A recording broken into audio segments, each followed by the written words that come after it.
So আমরা যদি আমাদেরকে ভালো জায়গায় নিতে না পারি, আমরা যদি শুধু টেক্সটের মধ্যে থাকি, আবেগ দিয়ে থাকি, ভ্যালেন্টাইন্সের মধ্যে থাকি, অমুক তমুক দিবসের মধ্যে থাকি, একটা সময় পরে কিন্তু আমাকে আর কেউ গণবে না।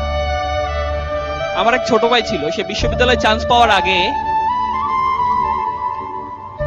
তার আত্মীয় স্বজন তার খোঁজ খবর নিত না। মেবি আপনাদের সাথেও হয়েছে এরকম।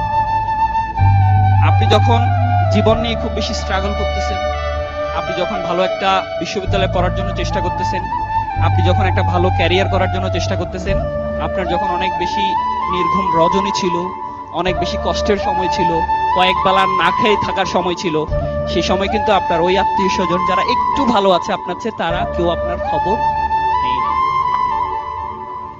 ঠিক আপনি যেদিন থেকে চাকরি পেয়ে গেছেন, আমার ছোট ভাইটা বিশ্ববিদ্যালয়ে চান্স পেয়েছিল, তাকে বলল যে বাবা বাড়ি যাওয়ার আগে আমার কাছে এক বেলা খেয়ে যাবা, কারণ তার একটা সুন্দরী মেয়ে ছিল।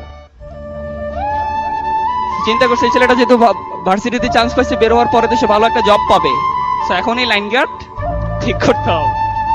আমাদের সাথে কিন্তু হয়ে যায়, আমাদের সোসাইটি কিন্তু এমন, আমরা চেঞ্জ করতে পারি নাই। এই জায়গায় আপনার যত ভালো জব, আপনার যত ভালো ক্যারিয়ার, তখন দেখবেন মানুষজন আপনার আশেপাশে ঘুরঘুর করতেছে। বাট আপনার ওই কষ্টের সময় কেউ কিন্তু ছিল না। ছিল কারা জানেন? কারা জানেন? আমি 28 দিনের একটা রুমে ঢুকেছিলাম বের হওয়ার পরে। আমার টার্গেট ছিল যে কোনো মূল্যে আমি পড়াশোনা খুব কম করতাম।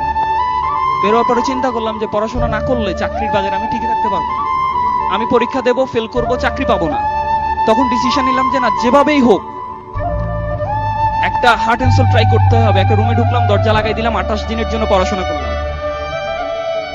টার্গেট ছিল বাংলাদেশে একটা সরকারি চাকরি করব। বের হলাম। বের হওয়ার পরে আমি ওই রুমে যতদিন থাকি, আমি শুধুমাত্র আমার মায়ের সাথে কথা বলতাম, কারণ ওই কষ্টের সময়গুলোতে আমাকে সান্ত্বনা দিয়েছে কে? আমার দুঃখের, কষ্টের, সুখের সবসময় কে পাশে থাকে? আপনি একটু নিজেকে নিউট্রালি একটা জায়গায় নিয়ে এসে চিন্তা করে দেখেন তো, আপনার মানিব্যাগে যখন টাকা থাকে তখন আশেপাশে কারা ঘুরে, যখন থাকে না তখন কারা খবর নেই? আমাদের সোসাইটিটা এরকম। আমি একটা ইন্টেনসিভ একটা প্রিপারেশন নিয়েছি, নেওয়ার পরে বাংলাদেশে যত চাকরিতে আমি ওই সময় অ্যাপ্লাই করেছি, আলহামদুলিল্লাহ সব চাকরিতে আমি টিকেছি।